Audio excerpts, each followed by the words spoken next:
Hello everybody, welcome back to my channel. Today I tested out the Sony a6300 versus the Canon 5D Mark IV.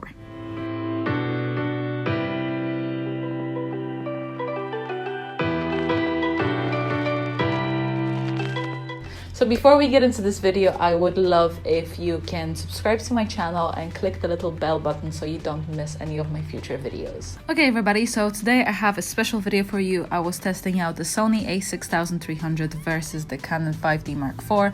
As you know, I'm using my Mark IV regularly, but recently my friend has lent me his Sony a6300 and I thought it would be a very interesting comparison because I own the a6000 and I've been pretty impressed with it lately, so I wanted to kind of try out and see how the a6300 goes versus the Canon.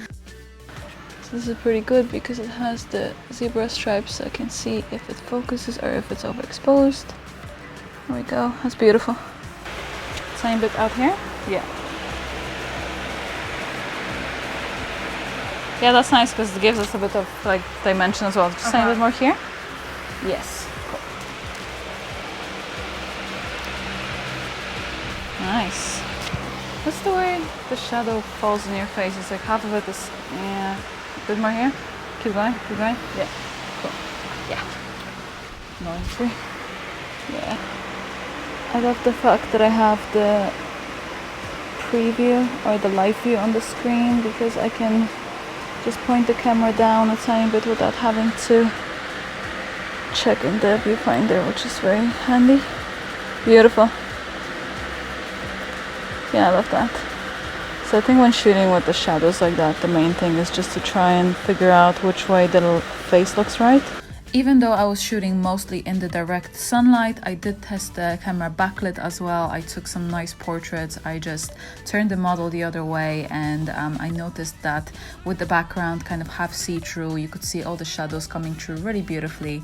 So I took some photos on both cameras and I have to say the dynamic range on both was really good. The a6300 performed really well for the camera that it is. And all in all, the quality of the images was pretty the same. You didn't have any fringing happening or anything like that, so I was pretty impressed. Oh, that's so pretty. Can you just stand dead in the middle? Yes, perfect. Yeah. Beautiful. Yeah, so now we moved into this location here. I think it's really nice because it's overcast, but I just really like the softness of the colors. We put the little hat on her and the white top and just underwear. And I think it looks really nice. It's just nice and soft. I'm still shooting on the a6000 and I find like the colors and the contrasts are just so nice. Okay, beautiful. Yeah, that's really nice. Yeah, I think slightly chinning up is nice, yeah. Yeah, beautiful, love that. Today our cream of choice is Body Cream Green Tea. It's a very nice local cream that creates really nice shine without too much grease. Yeah, so straight away we got really nice shimmer shine going on. And even though it's overcast, it's still going to grab onto the highlights a tiny bit more. Yeah, that's really beautiful. Yes, that's lovely. Yes, that's beautiful. Can we have this side of your hair a tiny bit like, no, the other one? Yes. Yeah, maybe back behind your ear or something? Behind? Yeah, just a tiny bit more face. Yeah. So I have to say overall I was pretty happy with the a6300 performance. I have to say I was pretty impressed to see how it goes against the Canon 5D Mark IV, considering, you know, it's not a full frame and it's a different price point and it's a completely different camera basically, but it's a much cheaper setup than my 5D Mark IV because you know, the setup that I was shooting on the a6300 is maybe around $700 and my Canon setup is probably close to $5,000, so it's a big price difference for sure. I have to say, going into it, I was expecting for there to be a bit more of a quality difference in the images, but to be honest, there really wasn't. Both cameras performed really well. You know, I tested it in full sun that day because it was really sunny and we had lovely shadows cast all over our beautiful model. So I just wanted to create something that was very glowy and very golden and so on. So I basically just set up my camera. You know, I had both settings the same. I shot on around between f3.5 and 5.6. I was shooting on my kit lens that is really cheap on the a6300. It's only around $50. I was talking about it in my previous video. I'm going to link it in the description down below. But yeah, overall I was really impressed. I have to say the face recognition was pretty good. I didn't really have any major problems with the focusing or anything like that. It was actually probably a bit better than my Canon, which was very surprising and very frustrating at the same time. I feel like, you know, focusing has always been an issue with Canon, and you know, going into buying the Mark IV, I remember there was so many issues with the Mark II. And then they started fixing it and I thought it was better, but I still see how much I struggle with taking photos that are absolutely, you know, kind of pin sharp in focus. And the a6300 performed pretty well in that sense. It wasn't as good as the a7 III or the a7R3, of course, but it was pretty decent for the price point that you're paying for the camera. Girl, so good. Yes, oh my god, yes. Do we have this leg just a tiny bit down? Yes. Perfect. Okay, so I can count you in. Okay, so 1, 2, 3. Yeah.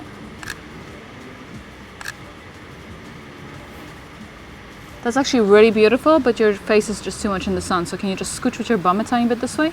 Yes, and just do the same thing. Yeah. Perfect. Thank you. And the sun's gone, of course. Come on.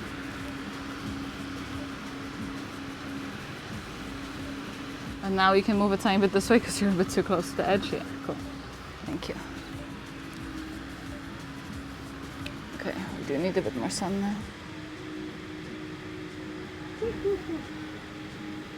Yeah, that looks so beautiful. Oh! Oh, hello. That looks so beautiful though. There's also obviously a big difference in the camera's weight. You know, the a6300 is a super tiny little camera in comparison to the 5D Mark IV. It's really light, especially with the lens. I do understand that they're a different lens, but I was trying to use them at the same focal point just to kind of compare. Obviously the Canon 5D Mark IV is a much bigger setup. You know, it's much heavier to handle and to carry, which, to be honest, you know, it's not such a big deal at the end of the day, but it does make a difference if you have to, you know, kind of stand and take photos all day.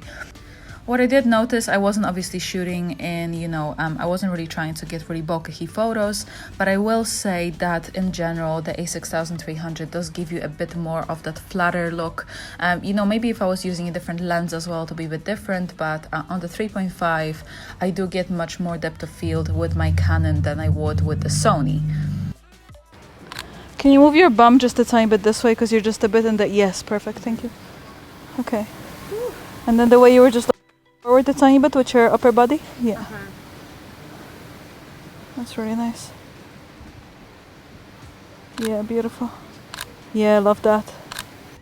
Towards the end, I ended up shooting through the lace, and it was something that was very kind of spontaneous. I was trying to set up a shot where I could just shoot, you know, with the lace patterns all over the model, but it wasn't working very well. It was okay, but the photo was really busy, and there was so many little different shapes and shadows on her face that it was just very distracting, and I didn't really like it that much.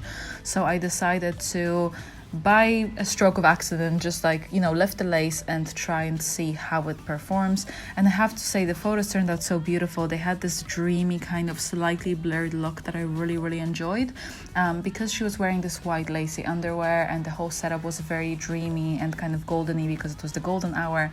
I have to say, it just really suited the mood. So all I did is I just stood really close to the lace with the lens, and I just shot through it, and it created this slight little blur and distortion. You know, the model was nice and soft. She wasn't really out of focus. She was just, you know, everything was kind of softer.